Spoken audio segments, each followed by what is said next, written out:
system node disabled. Defense system node disabled.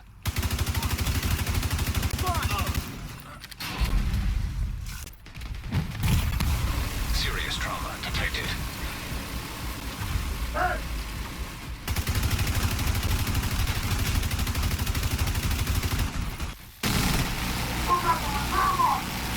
Defense system reactivating.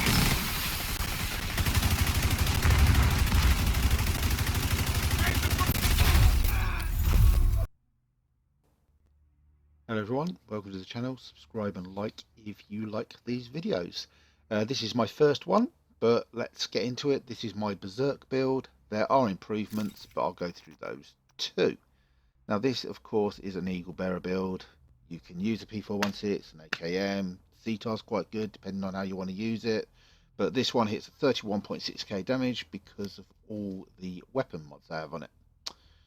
Now I'll go into the talents of it. It has Eagle Strike. So that improves all accuracy by up to 100% as you fire it. So you want to fire this down, all the way down. It's got a low accuracy, but a high stability. And as you fire it down, it actually gets better and better and better. It does take getting used to, this Eagle Bearer. It does bounce around to start with. It's the reason that I use a sharpshooter with it to gain that 30% extra weapon handling. Now, you also have Eagle Strike that gives you 100% extra reload speed and 35% extra damage for each headshot kill, and tenacity. Now what that does is it starts off as 20% of your damage is mitigated or delayed, sorry, until the end of 10 seconds. You can get that to 80% with either 60 body shots or 60 or 12 headshots. So that delays it, doesn't get rid of it, but as you get more kills you can get rid of it. So 5 kills gets rid of that full 80% of the damage. If you can get the tenacity to 80% with the headshots or body shots, get 5 kills, you only take 20% damage. Another way to get rid of that is, as you glow red, switch weapons if you don't think you're going to get the kills, and that buff goes away, or debuff I should say goes away. So, you know, that's another way of doing it, but it's a really good weapon, obviously. All the extra damage. It also gives a 10% armor while holstered for any other weapon you're firing, which is nice, but I don't really use it. Now we're going to move on to my secondary weapon, which will be an M60 E4 military with 34.6k damage, 550 RPM, and I've increased the mag size.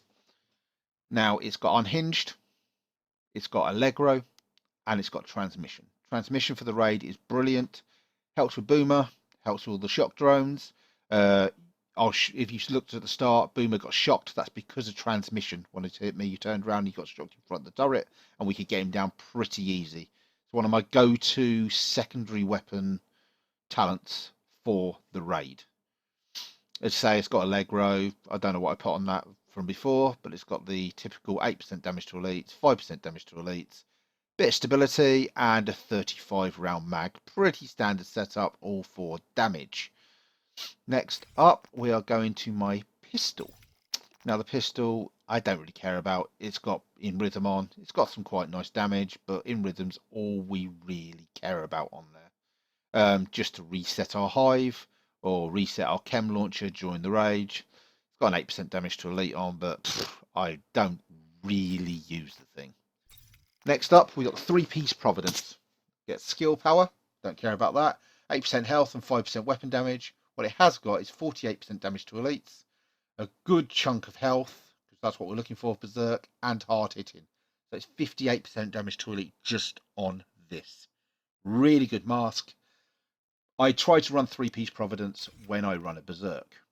Chest piece, now, it's got good stats. It's got a very good health on it, 15% weapon damage that I put on it. It's got Beserk, which is what we're looking for, and it's 3rd piece of Providence. I would prefer the Fenris piece, and I'll go through that in a minute. But Beserk gives you 10% extra weapon damage for every 20% of your armor that's gone, so up to 50% extra weapon damage. Absolutely brilliant. Really throws your damage up there. Does have a very high health roll, as I say, rolled onto it, 40 odd thousand health, real good chunk. That's what we're looking for.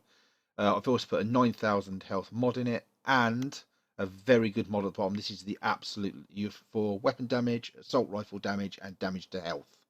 Damage to health is really useful, particularly on people like Razorback, or when you're taking the boss's armor off, you can get them down quick.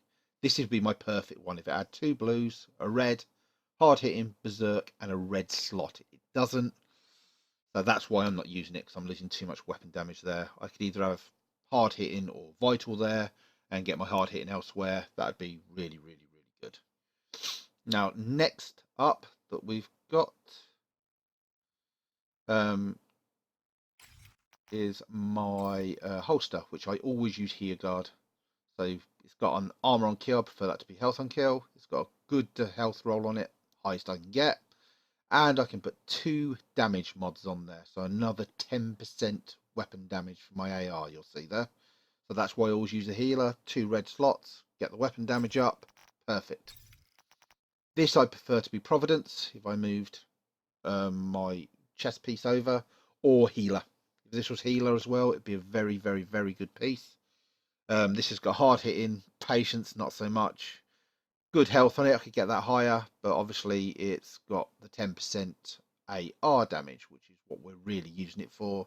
As I say, if I can make that the chest piece, make this a healer or Providence, healer with 3 blues, I could really crack my health up here, as long as I kept the damage to elite on it. Backpack, what I'm jumping to next. Now, this is very, very good. If this had a blue and 2 reds, vital and hard hitting, which it has, and the red slot, which it has, this would be almost god roll. But you could also change this to a Providence, allowing you to have the 3 Providence on the glove, mask, backpack, have a Fenris chest piece, and a healer knee pad and holster. That'd be almost ideal for the extra stuff that it gives you. But as you can see in this, I've got another one of those great mods. Extra weapon damage, damage to health. If I could have these everywhere, I'd have them everywhere. The gloves, almost perfect. If I could put 12% onto this instead of 11%, and with the extra 5% weapon damage, obviously I'm hitting 16, I could have 17% weapon damage on this. Absolutely brilliant gloves. I know a lot of people say use the climbing gloves, and yes, you could, but I prefer these because it gives me the bonus off the Providence, which is what I'm going for. As I said, I could improve this. I could improve this with the knee pads and backpack. RNG just has not been good to me. So I'm just adding in the stats here for you so you can have a look. So here we go. Say most stuff's active because I keep things mainly passive apart from Beserk. But down here we got a bit of crit chance. That's off the Eagle Bearer, not so bothered. Bit of headshot damage, nice to have. You know, that once in every chance is good. But what we're really looking at is 84% of weapon damage, which is where I'm getting those really high numbers from. And I've got 88% damage to elites. That's on the Eagle Bearer. I actually have additional damage to elites when I switch to my LMG. Skill power not bothered about. Got good health. Could be higher. Armor not so bothered about. And if I could get those blues like I talked about with healer, I could get my hazard protection, and that would really, really round this off. So yep, pretty simple, but that's how you get your damage. And as you can see here, just doing a bit of DPS. That is the enemy closest one straight in the head, and I go for body shot. So this makes sense when you do it, not the head field. Yes, as you can see, it's pretty high. I'm talking 1.5, 1.6 there, mil DPS.